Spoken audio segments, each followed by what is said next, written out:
Maria was a lovely and endearing child who lived on the outskirts of a tiny town by herself with her father, Don Honorio. She was in charge of providing assistance to the home at the age of 5, since her mother had passed away after giving birth, and Don Honorio had nearly lost all movement in his body due to a major accident. Welcome to USA Stories channel. Do not forget to subscribe and activate the bell button to receive all new updates. Now let's go to the story. Due to his limited financial resources, he was unable to purchase a customized wheelchair, leaving him confined to a bed since the age of 2. Since then, he has been using his remaining money to purchase food for himself and his daughter, as well as to decorate bottles and create crafts out of recyclable materials for people to buy. Fortunately, they were spared rent since Don Honorio had built the modest room where they resided when he was still fully functional. But because of a violent hurricane, the mountain's waters had shifted, leaving the area permanently damp. This corroded the foundations of their modest home, making it seem as though it would fall at any time. Many bugs were drawn to that unstable area, endangering the health of both Maria and her father.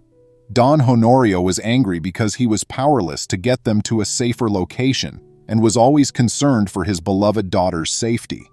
He felt they would have been safer living somewhere other than their own house, perhaps at the base of a church, beneath a bridge, or anywhere else, if it weren't for their situation. Since she was 3 years old, Maria had been walking from her house to the village with her small wheelbarrow, buying whatever their meager money would allow them to buy. Once there, Don Honorio's close friend, Andre, would assist her with her purchases and drive her back to the beginning of the road leading to the far-off mountain. Every time he watched the slender little figure go into the distance, his heart broke. He wished he could do more for them, but he was nearly as impoverished as they were, and he had 3 kids and a wife to provide for. Even though the trip was tiresome and lengthy, Maria never grumbled. She was glad to be able to assist her father, even though the bottoms of her shoes were old and the uneven ground hurt her feet. She was always eager to put in as much effort as she could, even if it seemed excessive for a girl her age. Knowing that she was the only person who could support him, her biggest wish was to become old enough to work and contribute to the household expenses.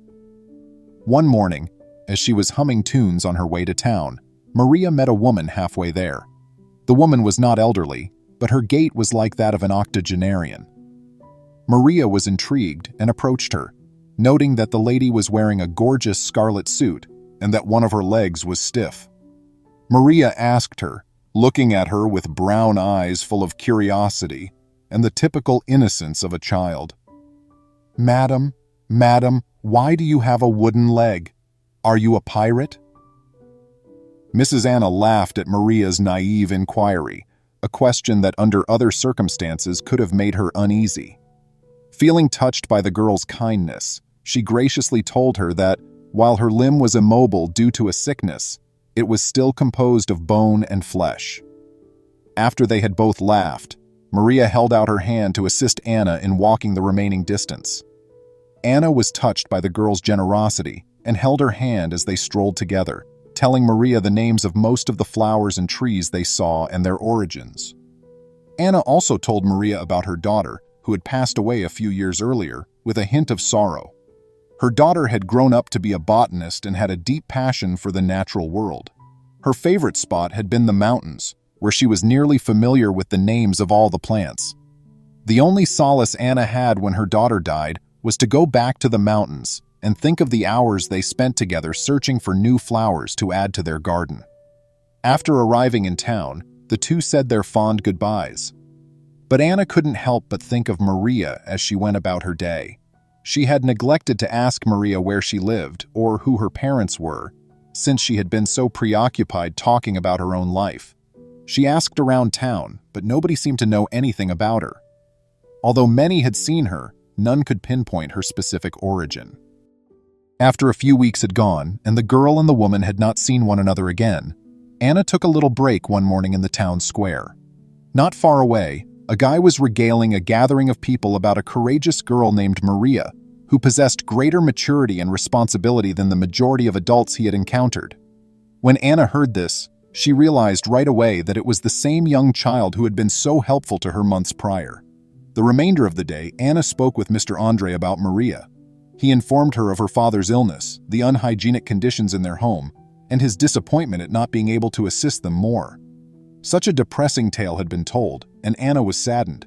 She was devastated by her daughter's passing, but she also understood that Maria and her father had suffered far more than she had. After such a long time, Anna and Maria crossed paths again the next day, almost as if by fate. It was Maria who chatted endlessly this time. Every time Anna listened to her, she persuaded herself that she would manage to assist her. Giving her money was the greatest way to help her, but listening to her revealed to her that, aside from her noble spirit and acute sensitivity, Maria was also a little, bold, entrepreneurial lady who enjoyed working for what she had. After giving it some thought, Anna decided that lending her some anonymous support would be the best course of action. So she asked a close family member to deliver a gorgeous plush animal to Maria's home. She swiftly departed to avoid being seen after leaving it at her door. When Maria got back from town in the afternoon, the little one discovered the gift.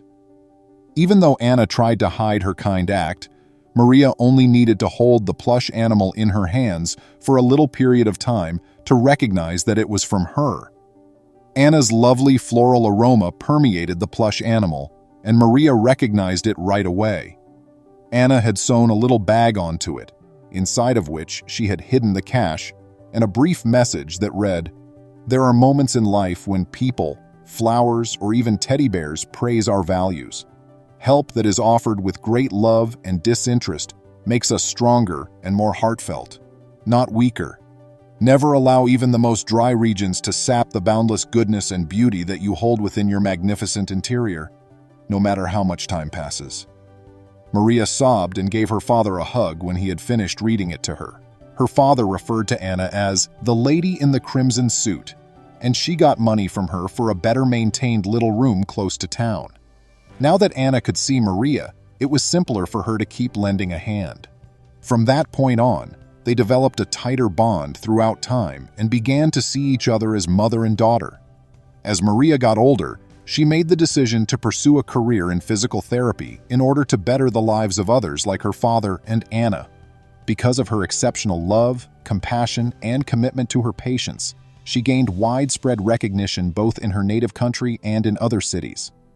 The foundation she established in memory of Anna's late daughter Lucia under the name Lucia was her greatest source of pride. Hundreds of low-income individuals received free therapy, prosthetics, wheelchairs, walkers, and anything else necessary to make their condition more manageable thanks to this charity. My dear friends, this is how the story ends. We hope you enjoyed it as we come to a conclusion.